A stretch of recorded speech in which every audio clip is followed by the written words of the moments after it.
But perhaps one of the most important efforts undertaken by Colonel Olcott was the addition of an east wing to the headquarters building for the creation of the Adyar Library. Here he undertook the task to collect and preserve the traditional texts of India at a time when native cultural and religious efforts were being discouraged by Western influences. Olcott's aim, as he put it, was a revival of the original Hindu and Buddhist traditions in India and Ceylon. Over the years, the library has become renowned for its collection of Indian and Oriental works, as well as for its extensive collection of rare loose-leaf manuscripts. One display case contains a loose-leaf copy of the sacred Tibetan Kanjur and Tanjur, printed on paper made by hand from the bark of trees. This Tibetan manuscript was presented to the library by His Holiness the 14th Dalai Lama and contains biographies of Tibetan religious leaders, including the great yogi Milarepa. The library's total collection became so large that in 1967 a bigger, more modern facility was built and includes climate controls for increased preservation capabilities. When Colonel Olcott started the library, he made it a condition that it should always be within the compound of the Theosophical Society.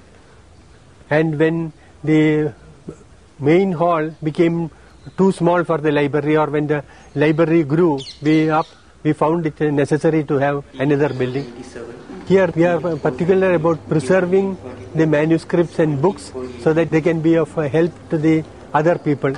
So the readers are not allowed to come to the stacks and make use of the library. They have to select the books and give the number, and the staff here will collect the book and give it to them. That is one way we preserve it, so we don't have many losses in the library. India's tropical climate contributes to the wear of all written materials.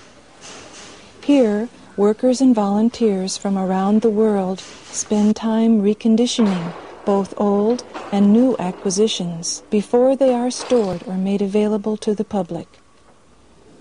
In addition to being a repository of rare books and manuscripts, the library also employs Sanskrit scholars and produces a bulletin dedicated to its ongoing research efforts.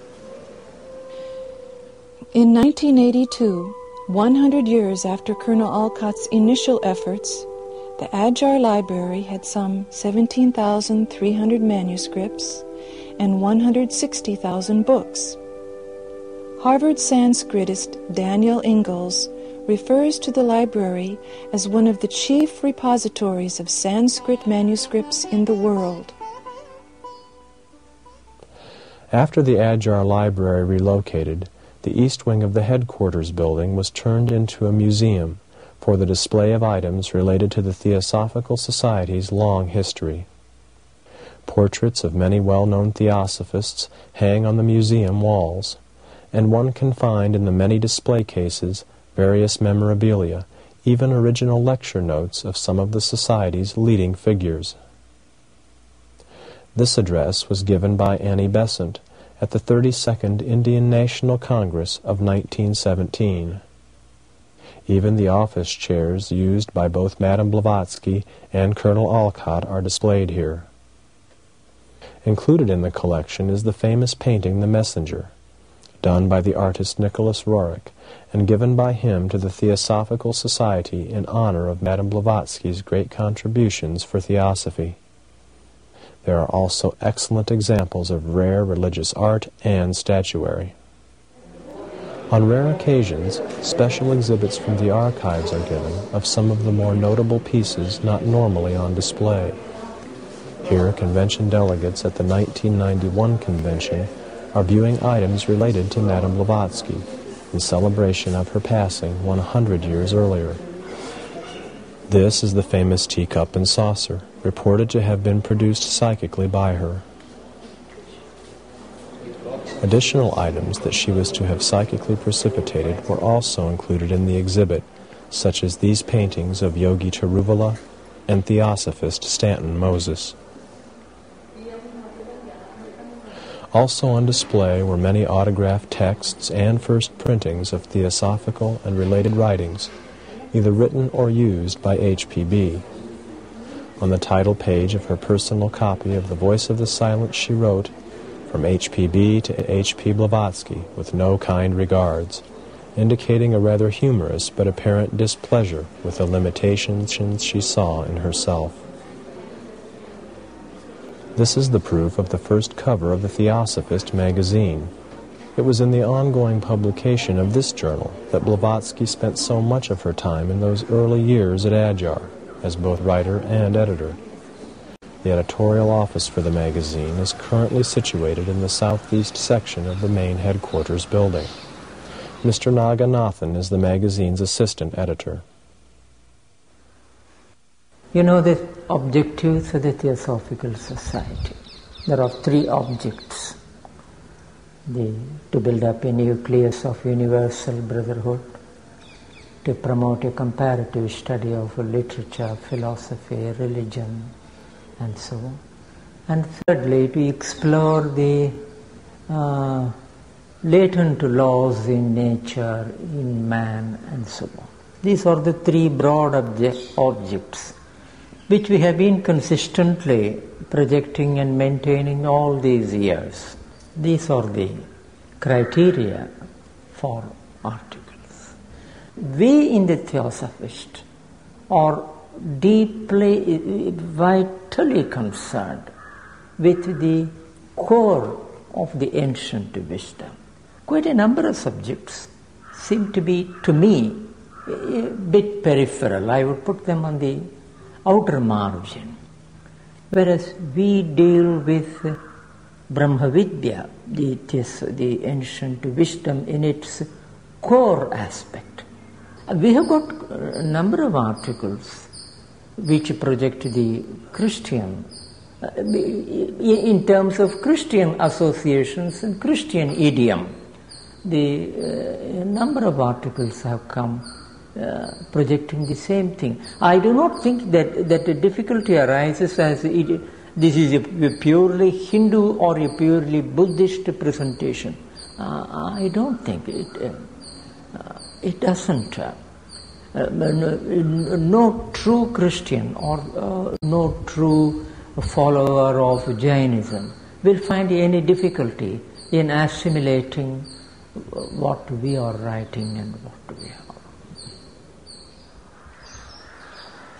In addition to the Adyar Library, Colonel Olcott was also responsible for the placement of the 5 ancient gopurams or trilithons which adorned the estate. They were brought from the ruined temple site of old Chandragiri and are over 2,000 years old. Each one is sculpted with ancient Hindu symbols and deities. The trilithon nearest the main gate was presented to the campus by Colonel Olcott himself and bears the initials of the founders.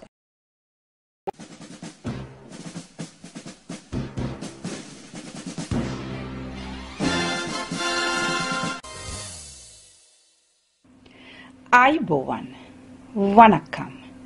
I'm Vayoni Dimel. This is Boston Lanka News, bringing you news, views and entertainment from Boston and USA. This is a special report.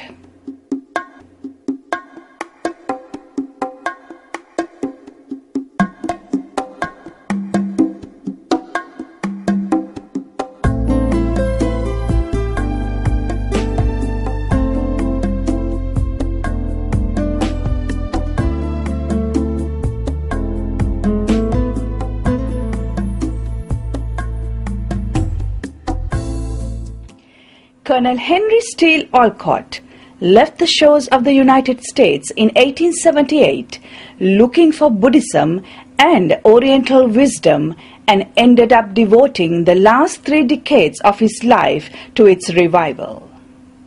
He arrived in Sri Lanka on May 17, 1880, and was instrumental in the Buddhist revival movement along with Venerable Hikkaduwe Sri Sumangala Thero, Venerable Mohotivatta Gunananda Thero, and Anagarika Dharmapala.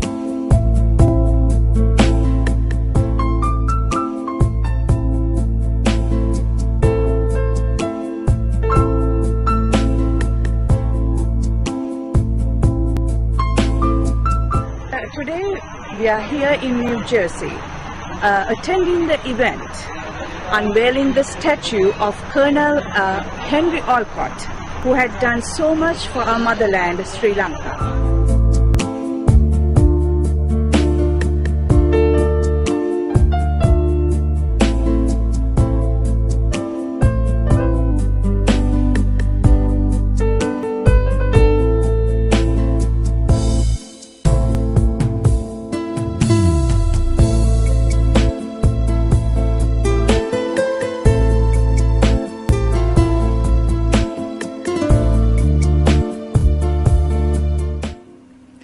There were many distinguished guests at the event, including U.S. Congressman Rush Holt and Sri Lankan Ambassador Jalia Wickramasuriya.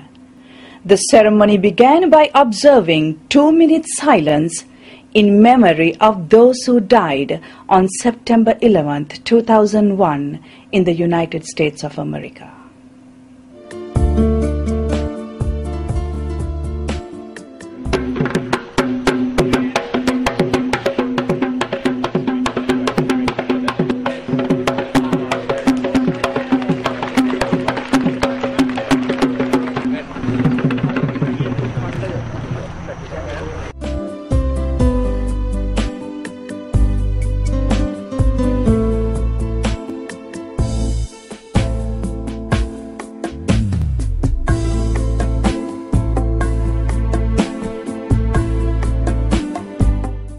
I will, however, state that as we honor this great American Civil War hero who filled many important roles in the service of this nation, is also much revered as a national icon in my country of birth, Sri Lanka.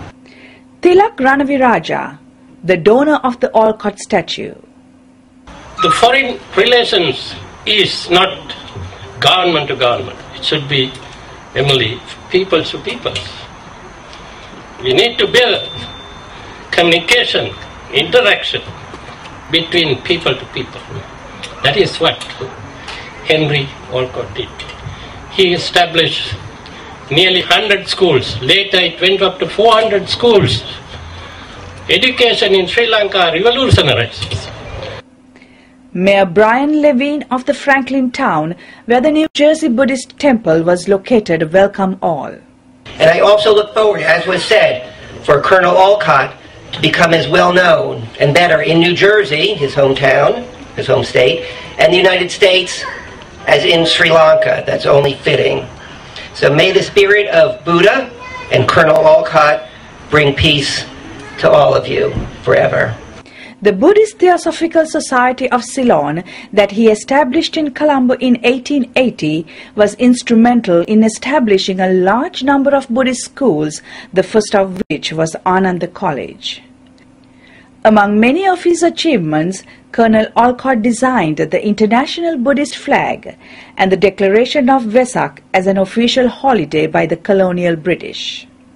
New Jersey Congressman Rush Holt expressed his appreciation for creating a new awareness of Colonel Olcott in the United States.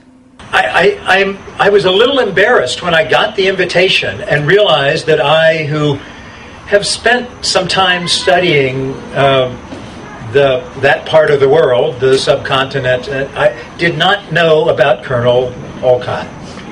And I am so pleased to learn about him. And quite a striking statue. You will educate many, many others about his anti-colonialism, his spiritual quests, his, I guess you would say, worldly and yet otherworldly view.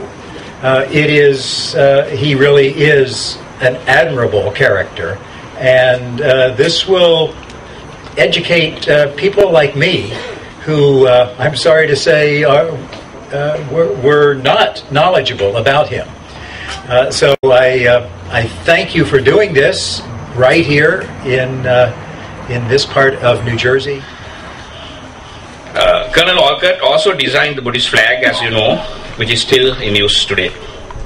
In doing so, he helped to make Sri Lanka better known to the rest of the world.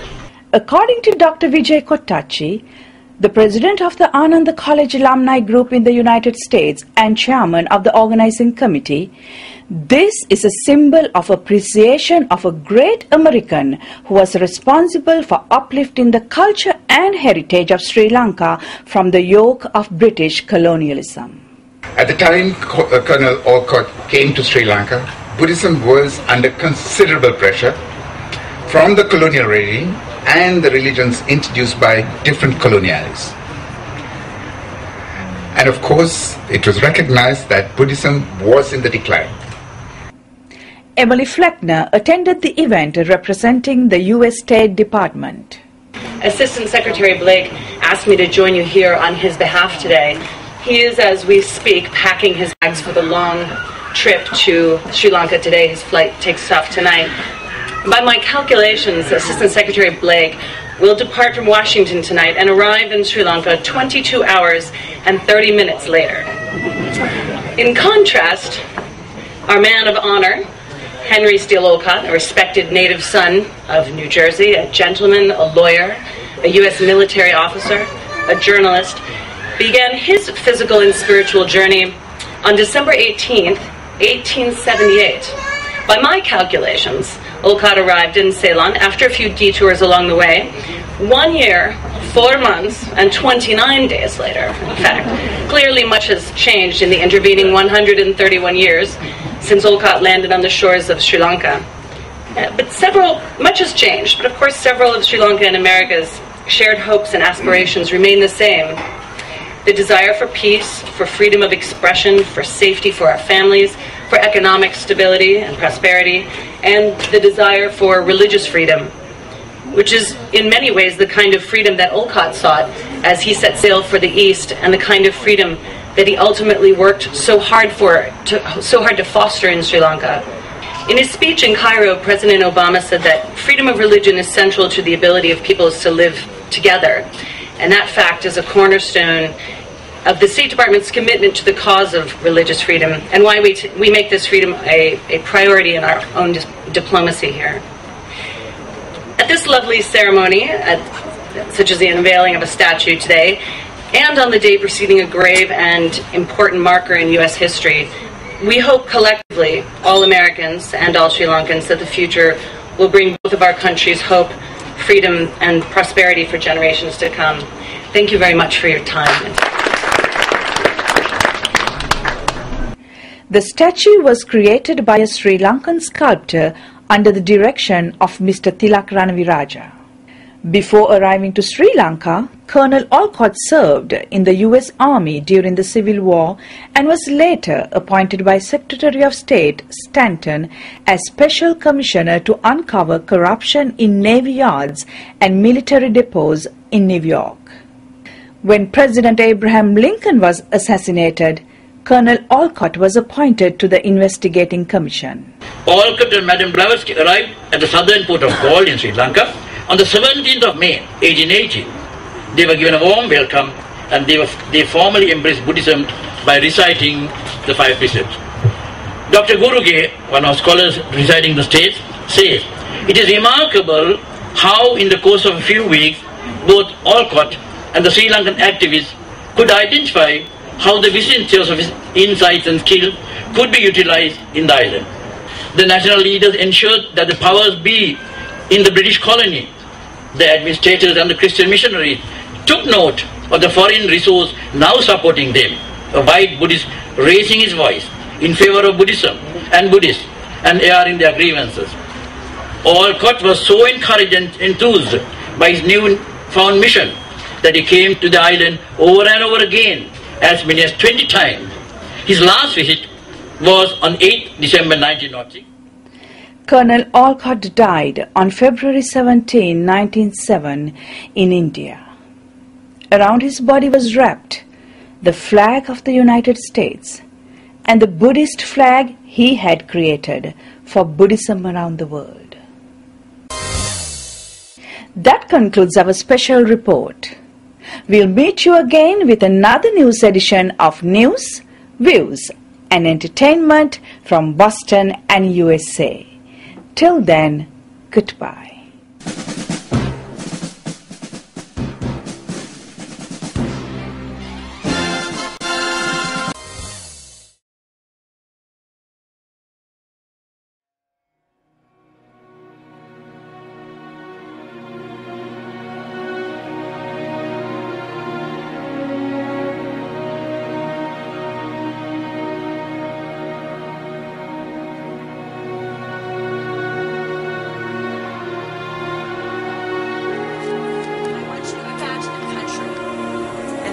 So immersed in Buddhist tradition, they can actually trace their land back to a time when the Lord Buddha himself walked on it. 230 years before Christ, that's 2,230 years ago, this culture was already full of the teachings of Buddha. Thousands of men and women are ordained as monks and nuns. Lay people, they honor the Buddha and they care for the monks. The rulers of the land follow the Buddha's teachings. They order that monasteries be built and children learn about the teachings of the Buddha. In this same place, imagine that before there was even actual writing, before people had figured out how to write and transfer information, monks had committed to memory the teachings of the Buddha in this land. And then when they were able to write in this country, they wrote it down and passed it on to other people. So that even to this day, many of the teachings of the Buddha came from this land, so immersed in Buddhist culture and tradition and teachings. Was there ever a place like this?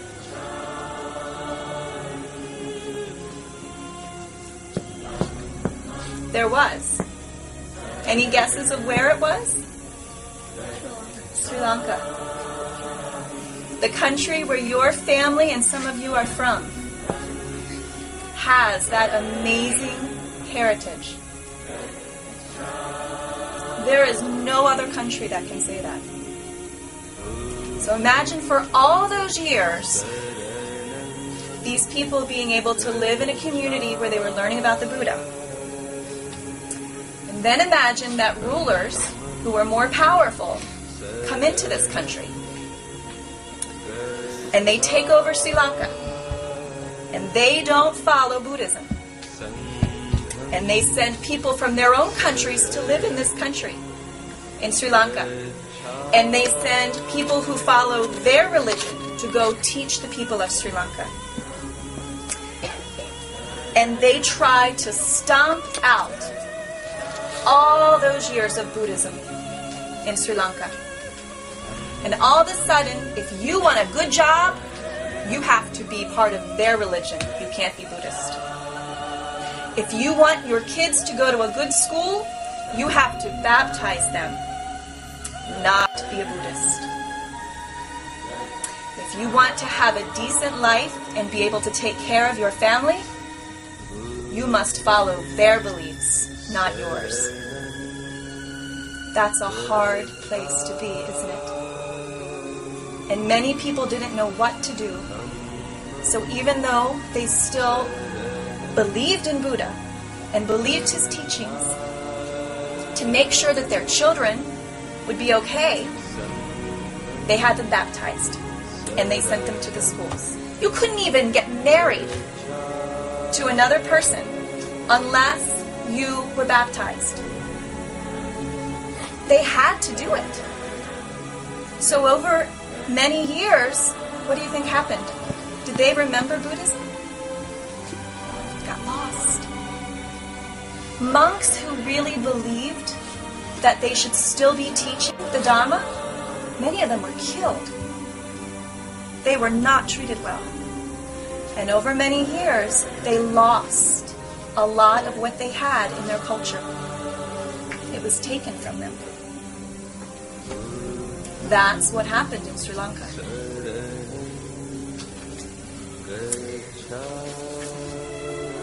During this time, when people in Sri Lanka had forgotten how important the Buddhist teachings are, not all of them, but lots, a man from America who didn't know as much about Buddhism as the people in Sri Lanka once did, he came to Sri Lanka because he was interested in Buddhism. And when he got there, he was surprised to see and saddened to see how few people even knew about that heritage that they once had. And he helped the people of Sri Lanka remember the teachings of the Buddha. What was his name? What was this man's name? You should know by now. Henry Olcott. Henry Olcott. When he got there, he lectured the crowds and the people about how good the Buddhist teachings were and how blessed the people are when they follow the Buddhist teachings. He got people in Sri Lanka excited again about being Buddhist. Because during that time, it wasn't something that you necessarily could be proud of in front of other people. But he helped them to remember how important their culture was, and that it was important to follow the teachings of the Buddha, and that it was okay to say, we deserve to follow our own beliefs.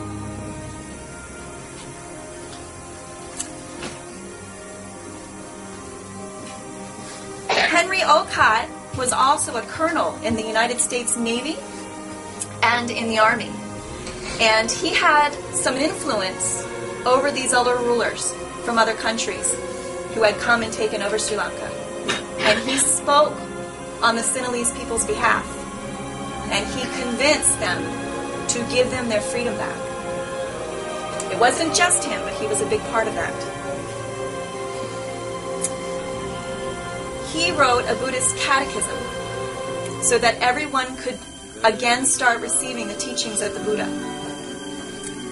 He explained what the Buddhist teachings were, and he made sure that every school, every home, eventually had a copy of this, so that families could start learning again about the Dhamma. When he came there, there was only a couple of schools where children could go as Buddhists and learn about their Buddhist faith. He started raising money to make sure that those schools for children could be opened again, so that you didn't have to say that you believed things you didn't believe to go to school. You could be a Buddhist and go to school and learn about Buddhism. And eventually, lay people were allowed to get married by Buddhists, and they could receive an education without having to get baptized. And then they could even celebrate Vesak as a national holiday, which they could not do before. After that, he got together with a couple of other people, and he created a Buddhist flag. The country is now excited again to have Buddhism in the forefront of their culture, and he wanted to make sure they had a flag that they could wave for that. And that is where our Buddhist flag came from. Just a couple weeks ago, our younger kids learned about this flag, and let's see if you can remember, because each color on that flag is a different symbol of Buddhism. Who remembers what this color symbolizes? What is it? Compassion. When you look at blue, you can think of how compassionate the Buddha is and how we as Buddhists are supposed to be compassionate towards others. What about yellow? What was it? I'm so proud of you guys for remembering these. The middle path, right?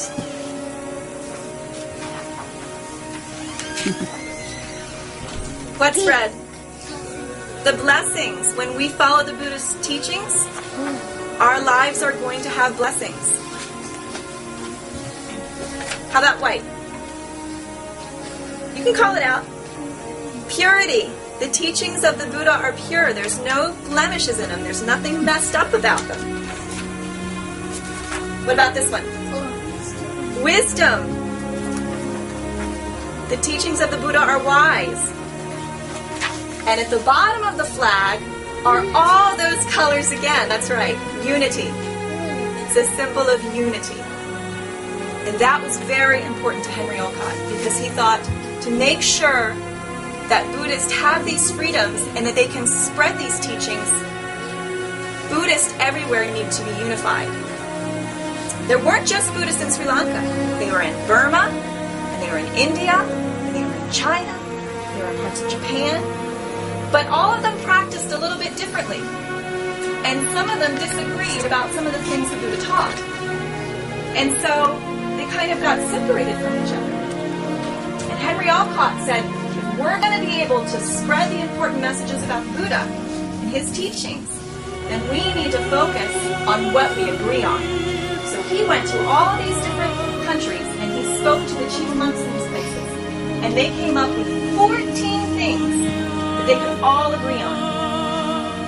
And we have those even now. They are things like the Four Noble Truths and teachings about the 5 precepts.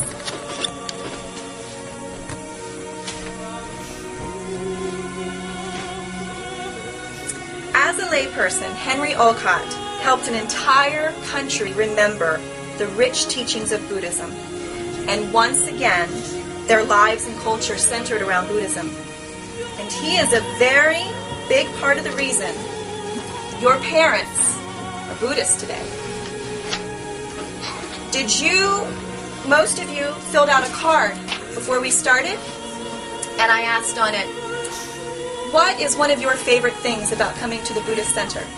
And you had lots of different answers. Some of you said, I like learning about the Buddha, I like doing the arts, I like playing with my friends, I like learning about the Cnelese language, I like having snacks here.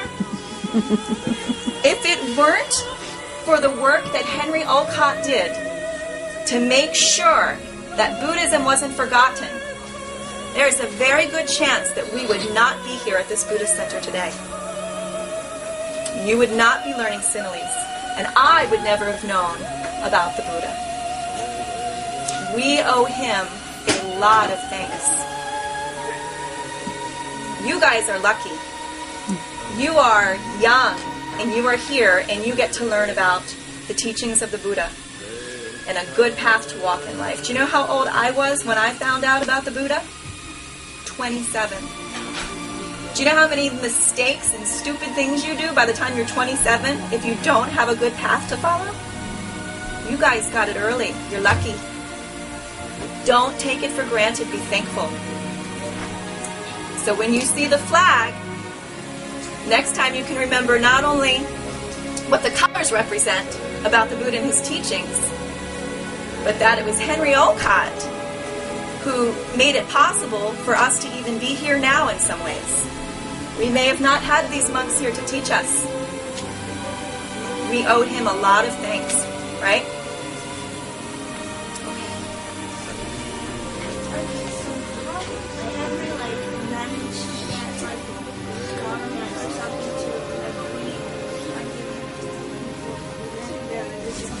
How did Henry Olcott get the government to agree? Well, he spoke to, I forget what he was called. He spoke to one of the officials who was stationed to oversee Sri Lanka and pleaded on their behalf and eventually convinced them. And I have to tell you, there is a lot about Henry Steel Olcott that I don't know. I didn't know about him until about 6 weeks ago. So I'm learning with you guys. That's why I say you guys are very lucky a lot of times. What I am teaching to you, I've learned 2 weeks before you. And I just now get to start applying to my life. You guys get to do it from the time you're 6 and 7 and 8 and 9 and 10. Be thankful for that.